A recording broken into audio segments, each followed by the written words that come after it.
오늘 저에게 주신 하나님의 말씀은 이사야 11장 1절에서 5절까지입니다. 이새 줄기에서 한 싹이 나며 그 뿌리에서 한 가지가 나서 결실할 것이요 그의 위에 여호와의 영 곧 지혜와 총명의 영이요 모략과 재능의 영이요 지식과 여호와를 경외하는 영이 강림하시리니 그가 여호와를 경외함으로 즐거움을 삼을 것이며 그의 눈에 보이는 대로 심판하지 아니하며 그의 귀에 들리는 대로 판단하지 아니하며 공의로 가난한 자를 심판하며 정직으로 세상의 겸손한 자를 판단할 것이며 그의 입의 막대기로 세상을 치며 그의 입술의 기운으로 악인을 죽일 것이며 공의로 그의 허리띠를 삼으며 성실로 그의 몸에 띠를 삼으리라. 아멘.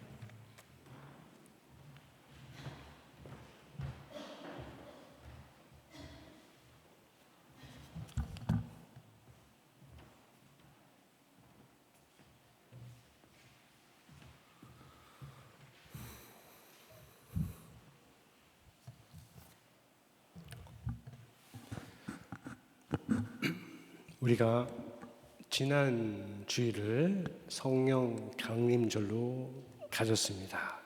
그날부터 지난 주일부터 우리 올해 11월 셋째 주에 이르기까지, 그러니까 넷째 주 전까지 총 29개의 주일이 있는데 그 모든 주일이 성령 강림절에 속합니다. 그러니까 교회와 성도의 삶에 있어서 성령 강림절이 그만큼 중요하다는 뜻이죠. 자, 이 중요한 기간에 우리가 개인적으로 또 공동체적으로 하나님 아버지께서 아들이신 예수 그리스도의 이름으로 주신 성령과 더 가까워지고 더 친밀해질 수 있기를 바랍니다. 그렇게 하는 첫 번째 길은 성령의 감동으로 기록된 성경과 가까워지는 것이에요. 성경 말씀과 친해지는 겁니다. 자, 오늘의 말씀은 그리스도께서 오시기 오래전에 하나님께서 이사야 선지자에게 주신 말씀으로 성령에 대해서 알아야 할 중요한 교훈을 담고 있어요. 자, 먼저 1절입니다. 우리가 다시 한번 함께 읽어보겠습니다. 이새 줄기에서 한 싹이 나며 그 뿌리에서 한 가지가 나서 결실할 것이요. 자, 여기에서 이새라고 하죠. 아는 분은 아시지만 또 처음 들은 분들도 있을 텐데 이새는 다윗의 아버지가 되는 자의 이름이에요. 다윗의 줄기라고 말하지 않고 이새의 줄기라 말하는 것은 좀 더 근원적으로 들어가는 거예요. 다시 말해서 다윗을 통해서 난 자손이 아니라 다윗을 낳은 그 조상을 하나님께서 새로운 출발점으로 삼으신다 하는 뜻이 되죠. 줄기라고 번역을 하고 있는데 이 단어는 정확히 말하면 나무를 잘랐을 때 남아있는 구루터기를 가리킵니다. 이스라엘의 아주 낮아진 상태를 뜻하는 상징이에요. 반면에 이스라엘의 원수가 된 아수르를 가리켜서는 나무가 셀 수 없이 많은 숲 그리고 기름진 밭이라는 표현을 사용을 해요.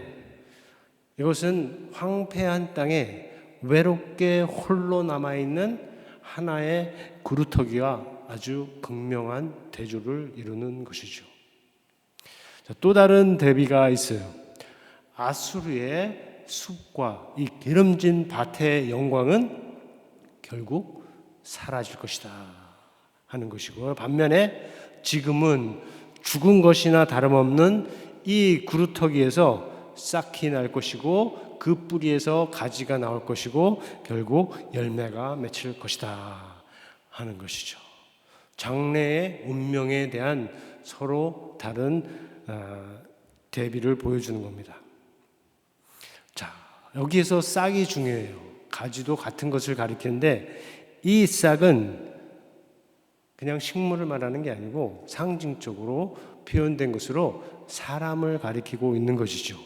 이세의 후손 중에 한 사람을 가리키며 죽은 것이나 다름없는 이 이스라엘의 새로운 시작이 나타나게 할 사람, 왕 같은 존재를 가리키는 것입니다.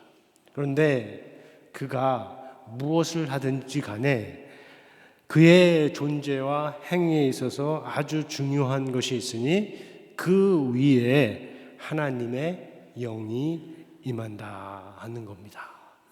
자, 2절, 3절, 2절을 우리가 함께 읽어보겠습니다. 시작. 그의 위에 여호와의 영, 곧 지혜와 총명의 영이요 모략과 재능의 영이요 지식과 여호와를 경외하는 영이 강림하시리니. 네, 여기에는 구약 안에서 성령과 관련된 것들이 무엇인지 알려주는 적어도 6개의 내용이 담겨 있어요. 간단하게 하나씩 살펴보면 지혜라고 하는 것은 옳은 것, 바른 것을 분별하고 그에 맞게 행하는 능력을 가리켜요. 총명이라고 하는 것은 사물이나 사태의 본질을 파악하는 통찰력을 가리킵니다. 여기에는 사람의 중심, 사람의 속까지도 들여다볼 수 있는 통찰력을 포함이 되어 있어요. 다음으로 모략이라고 하는데 이것은 지혜와 총명에 맞는 계획, 경영, 조언, 의미, 목적. 오늘날 컨설테이션이라고 하는 부분에서 나오는 그런 내용을 가리키는 겁니다. 그리고 재능이라고 하는데 이 모략에 맞게 행할 수 있는 능력을, 힘을 가리키는 거예요. 자, 다음에 지식이 있는데 지식은 오늘날 우리가 잘 많이 말하는 머리로만 아는, 디지털로 쉽게 옮겨 다닐 수 있는 그런 정보가 아니라 사람의 행동을, 마음을 이끌어가는 경험적인 지식을, 관계적인 지식을 가리킵니다. 그리고 여호와의 경외라 하는 것은 다른 무엇보다도 하나님을 두려워하고 그의 거룩함과 그의 주 되심을 인정하는 태도를 가리킵니다. 자, 이 모든 것은 본질적으로 하나님 안에 있어요. 그래서 하나님에게서 나오는 것들입니다. 그리고 하나님께서 자기만을 위해서 갖고 계신 게 아니고 세상의 구원을 위해서 택하신 자에게 주시기로 약속하신 것들입니다. 끝으로 그가 세우시는 자, 그가 보내시는 자, 그를 통해서 온전하게 보여지는 것들이에요. 자, 그렇다면 여기서 말하는 그는 과연 누구일까요? 대부분의 유대인들도 이 본문에서 말하는 싹 그리고 가지는 이스라엘의 구원자로 오실 하나님의 메시아, 다른 말로는 그리스도라는 것을 인정을 하고 믿습니다. 하지만 그 메시아가 과연 누구냐 하는 데 있어서는 기독교와 큰 차이를 보이는 것이죠. 우리가 속한 기독교는 그가 이미 오셨다고 믿죠. 그러나 유대교는 그가 아직 나타나지 않았다라고 주장을 합니다. 기독교는 나사렛 예수가 그분이라고 믿지만 유대교는 절대로 그럴 수 없다라고 반박을 합니다. 유대교는 구약 성경을 가지고 반박을 하지만 기독교는 신약 성경을 포함한 성경 전체를 근거로 말을 하는 것입니다. 유대인들은 메시아가 나무에 달려 죽을 수 없다고 하지만 그리스도인들은 바로 그 자리에서 참된 그리스도를 발견을 하는 것입니다. 그가 쓰신 가시면류관은 우연히 만들어진 고통의 수단이 아닙니다. 그것은 아담과 하와의 반역으로 임한 저주를 상징하는 가시들로 만들어진 것입니다. 그런 것을 머리에 쓰시고 그 가시에 찔려서 피를 흘리셨으니 그것은 세상에 아주 깊이 들어온 이 저주를 자기의 몸으로 자기의 피로 해체시켜주는 것을 우리에게 보여주는 겁니다. 과연 누가 그렇게 할 수 있겠습니까? 세상의 구주로 오신 참 임금만이 그렇게 하실 수 있는 겁니다. C.S. 루이스가 이것을 나니아의 아슬란으로 아주 잘 표현을 하고 있죠. 자, 이 믿음은 예수님의 때부터 지금까지 유대인들이 인정을 하지 않는 것이에요. 그러나 그들 중에도 예수 그리스도 안에서 메시아를, 그리스도를 만나는 이들이 그때로부터 항상 있었고 지금도 계속 있습니다. 원 포 이스라엘이라는 단체를 소개했었죠. 유대인들이 하는 유대인 선교 사역이에요. 거기에 가면, 웹사이트를 가면 여러 내용이 있는데 예수님을 메시아로 믿게 된 유대인들의 간증이 있어요. 제가 세본 것만으로 90개의 간증이 웹사이트로 가면 보여집니다. 자, 그 중에는, 그 간증을 하는 사람들 중에는 사울처럼 교회를 향해서, 기독교를 향해서 적의가, 사리가 강했던 사람이 메시아를 만난 후에 바울처럼 은혜가, 긍휼이, 사랑이 가득한 사람으로 바뀌는 이야기들도 있고요. 유대교를 떠난 지 오래되어서 하나님도 믿지 않지만 예수 안에서 성경의 진리를 만난 사람들의 이야기도 있고요. 하나님 없이 범죄의 세계에서 범죄로 돈을 쫓아 살아가던 사람이 그리스도 안에서 삶의 의미와 목적을 발견하는 사람들의 이야기도 있어요. 모두 유대인들의 이야기고 모두 예수 그리스도를 만난 사람들의 이야기인 것이죠. 자, 이스라엘에 희망이 있다면, 소망이 있다면 예수의 메시아 되심을 거부하는 유대인들이 아니라 예수님을 메시아로 영접하는 유대인들과, 그리고 그렇게 되도록 일하시는 하나님에게 있는 것이죠. 한국도, 영국도, 미국도, 다른 모든 나라도 마찬가지입니다.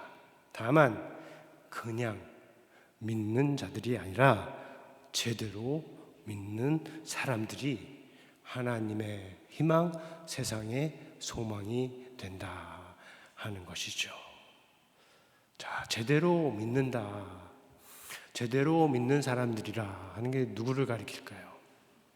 우리는 예수님을 제대로 믿고 있나요? 기준은 성경만 아니고 또한 성령이 됩니다. 성경만 읽는 사람이 아니라 성령을 받고 성령으로 사는 것이 중요하다 하는 것입니다. 물론 성령에 대한 잘못된 생각도 많이 있다고 했습니다. 그 중에 두 가지를 지난 주일에 말씀을 전했다면 오늘 하나 추가할 수 있는 것으로, 성령을 단순히 사사로운 목적을 위한 수단처럼 생각하고 대하는 태도예요. 믿음은 없고 하나님을 그냥 이용만 하려는 것과 같은 것이죠.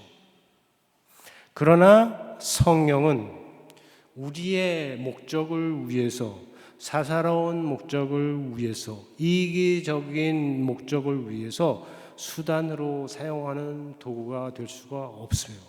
성령은 우리의 생각을 고치시고 의지를 꺾으시고 행동을 바꾸실 수 있는 하나님이시기 때문입니다. 그래서 하나님이 주시는 성령을 받는 사람은 성령의 일을 하는 것이에요. 오늘 말씀이 보여주는 것입니다. 3절 4절인데 여기도 같이 한번 읽어보면서 생각해 보겠습니다.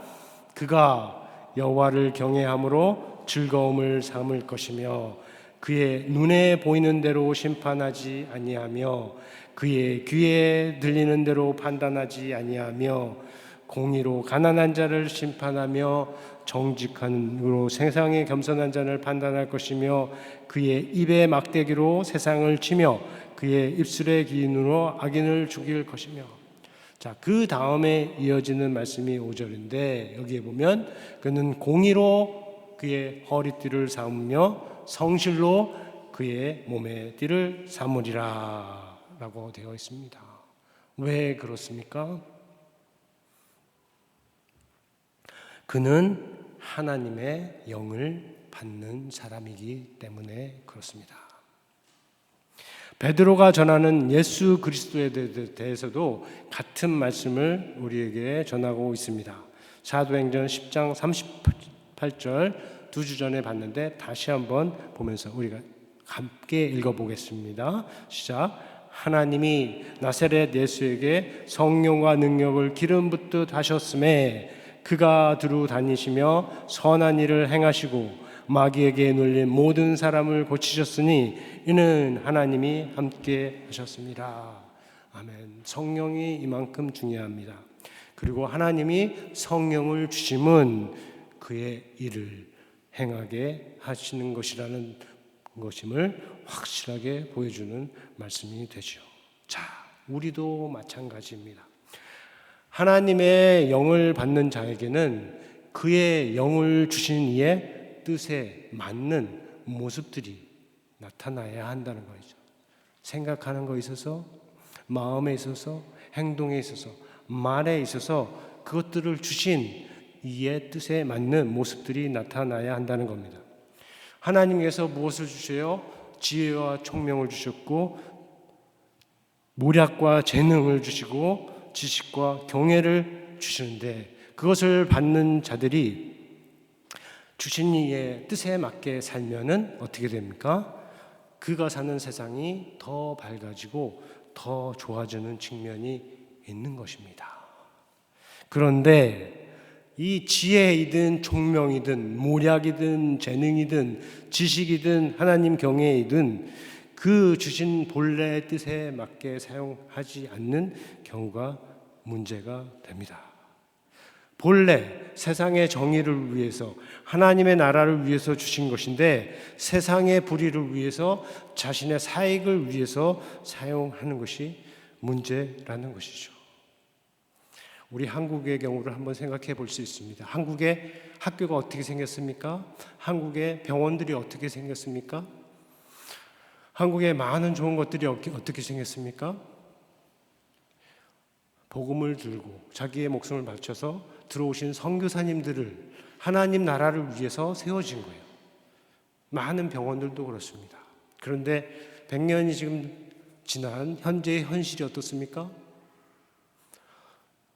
많은 것들이 사사로운 하나님 나라가 아니라 개인의 기업을 위해 사사로운 이익을 위해서 사용되고 있는 것이죠.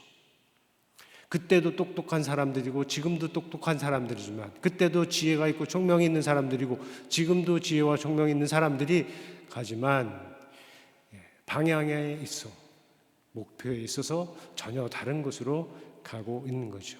첫 번째가 하나님께서 뜻하셔서 성령을 주신 것인데 두 번째는 그 반대로 가고 있는 것이에요. 그래서 다시 이사야가 고발한 세상의 모습이 나타나는 거예요. 한국에서만 아니고 세상 많은 곳에서 나타나는 것인데 1장에 있는 두 절의 말씀을 우리가 함께 보겠습니다. 1장 21절과 23절 말씀인데 같이 읽어볼까요? 시작. 신실하던 성읍이 어찌하여 창기가 되었는고 정의가 거기에 충만하였고 공의가 가운데에 거하였더니 이제는 살인자들 뿐이로다. 내 고관들은 패역하여 도둑과 짝하며 다 뇌물을 사랑하며 예물을 구하며 고아를 위하여 신원하지 아니하면 과부의 송사를 수리하지 않는도다. 자, 이것은 분명히 그 옛날 이사야가 속한 시대에 관한 말씀이지만 오늘 우리가 살아가는 세상에도 맞는 부분이 있는 말씀이에요. 그러므로 다시 근원으로 돌아가야 합니다. 하나님이 세상에 성령을 주신 이유를 다시 듣고 배우는 자리에 서야 하는 것이죠. 자, 오늘의 말씀의 교훈이 무엇입니까? 반복하면 지난주의 것과 다르지 않습니다. 하나님께서 그의 택하신 자에게 성령을 주셔요. 좋은 것으로 가득한 영입니다. 지혜와 총명, 모략과 재능, 지식과 하나님 경외의 영을 주셔요. 그렇게 하심은 받는 자로 하여금 하나님을 경외하고 그 경외함을 즐거워하고 판단을 또 심판을 아주 쉽게 하지 말고 공의로 심판하고 정의로 판단하며 의로운 말로 진실한 말로 불의한 세상을 치고 악인을 멸하게 하려 하심이라는 뜻입니다. 그 영이 그리스도의 삶을 통해서 온전하게 나타났으니 그리스도를 믿고 성령을 받은 우리에게서도 나타나야 할 것입니다. 우리 안에 모두 다 영이 있어요. 우리는 여기서 말한 총명과 지혜에 해당하는 영이 있고 머리에 해당하는 게 있고 마음에 해당하는 거, 몸에 해당하는 영이 있는 겁니다. 그 영이 우리 안에 있는 영이 하나님의 영인지 우리는 확인을 해야 합니다. 예배를 드리는 우리 모두 하나님이 주시는 지혜와 총명, 모략과 재능, 지식과 하나님의 경외의 영을 그리스도의 안에서 보여준 그 모습대로 제대로 받고 충만히 받고 그래서 그리스도께서 시작하신 그 선한 일을 이어가는 성령의 통로가 되어야 할 것입니다. 우리 모두가 예배에 참석한 우리 모두가 다 그런 길로 가기를 예수의 이름으로 축원합니다.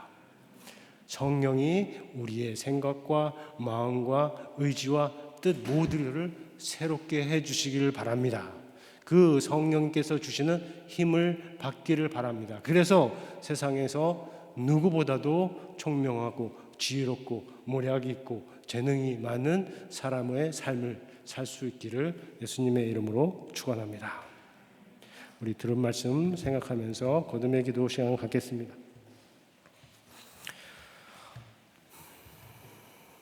주의 영을 받는 사람은 하나님의 사랑을 받는 사람입니다.